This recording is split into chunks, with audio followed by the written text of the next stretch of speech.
Serius. Pak Samiono, apa sih yang paling dikhawatirkan kalau seandainya masyarakat di daerah perbatasan itu tidak merasakan ya hakikat dari pembangunan ini, Pak?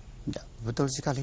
Saya sependapat dengan apa yang disampaikan bahwa kalau masyarakat tidak menikmati pembangunan yang kita lakukan, tentu mereka nasionalisme akan tergerus. Ya.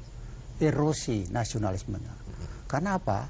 Masyarakat perbatasan hanyalah perut yang dianukan. Kalau perut lapar, apa sikap mereka? Ya. Kemudian ada iming-iming dari negara sebelah yang menjanjikan sekali. Tentu bagi orang awam yang tidak mengetahui masalah nasionalisme akan mudah tergoda dengan hal-hal yang demikian itu. Artinya harusnya nasionalisme itu dibangun di atas tanggung jawab negara untuk memberikan atau menghadirkan kesejahteraan bagi warga negara. Begitu ya, Pak ya? Saya sependapat. Ya, begitu ya, Pak ya? Betul. Karena kalau tidak salah kan republik ini dibentuk dan konstitusi ini memandatkan kepada pengelola negara untuk melakukan dua tugas utama kan? Betul? Melindungi warga negaranya dan mensejahterakan Rakyat. warga negaranya, bangsanya, begitu ya, Betul. Bapak? Ya. Jadi, ya ini terkait dengan kita udah bicara soal kawasan perbatasan ini, begitu. Kalau dibuat pemetaan, Pak, sebenarnya bagaimana sih potensi-potensi yang ada di kawasan perbatasan ini? Apakah memang kawasan perbatasan itu kawasan yang sebenarnya minim potensi, begitu, miskin sumber daya, atau justru sebaliknya yang sebenarnya punya potensi yang cukup besar, tinggal bagaimana disentuh dengan hati dan juga dengan konsep pembangunan yang baik. Setuju. Ini bagaimana nih Pak Kausar? Ya, jadi ini satu konsep ini yang harus dilaksanakan Ya. sesuai dengan koordinasi BNPB nanti. Jadi untuk menumbuhkan aktivitas perekonomian Ya. di wilayah perbatasan itu untuk kepentingan rakyat di sana. Ya. Misalnya, resources di sana luar biasa. Lalu lahan di sana sangat tersedia Bisa disebutkan, untuk Pak? berbagai Ya. investasi. Apa Di kira-kira sana. misalnya daerah mana? Daerah pertanian, perkebunan, resources lain untuk tambang dan sebagainya itu sangat potensial di wilayah-wilayah perbatasan ini. But bagaimana memanage ini Ya. untuk kepentingan masyarakat di sana? Ya. Jadi ini menjadi masalah yang memerlukan satu manajemen pengelolaan ke depan. Yang ini nanti tentunya BNPB yang akan mengkoordinasikan ini. Ya, Pak Kausar, sebagai katakanlah ketua ataupun pemimpin dari BNPB ini yang harus mengkoordinasi, mengkonsolidasi berbagai potensi untuk mendorong kemajuan kawasan perbatasan ini. Langkah-langkah apa yang sudah Bapak lakukan dan mungkin ke depan ini yang menjadi prioritas untuk dilakukan BNPB ini apa, Pak? Ya, itu tadi. Jadi grand design untuk rencana besar, rencana panjang untuk BNPB sudah disiapkan. Ya. Lalu rencana aksi juga sudah disiapkan. Jadi untuk mengkoordinasikan program-program ini termasuk perencanaan anggaran, begitu Pak Samiono? Ya. Anggaran Ya. sampai dengan bagaimana mengkoordinasikan berbagai program untuk pencapaian tujuan, Ya.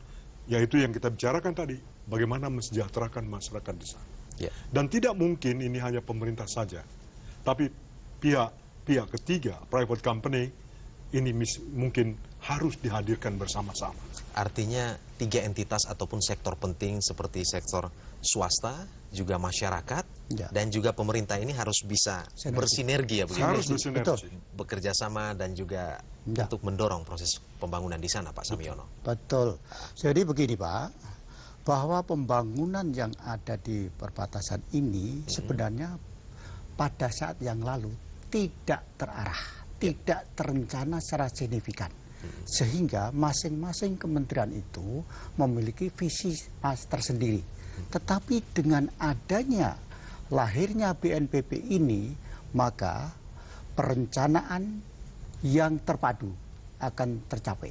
Kemudian penetapan rencana anggaran dapat sinergis. Ya. Dan kemudian pelaksanaan, pengawasan, dan evaluasi itu akan terjadi.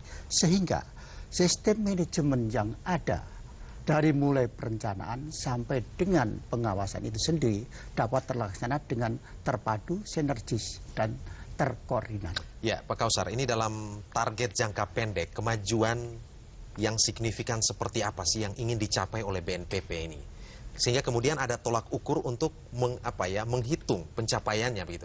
Katakan 5 tahun ke depan, apa yang harusnya sukses dilakukan oleh BNPB di kawasan perbatasan ini, Pak? Ya, itu kita sudah program untuk jangka panjang, itu sudah program yang saya sebut Green Design lagi. Rencana tindak lanjut ini sudah kita siapkan juga untuk apa yang menjadi goal, sasaran dari perubahan manajemen how to manage wilayah perbatasan ini nanti.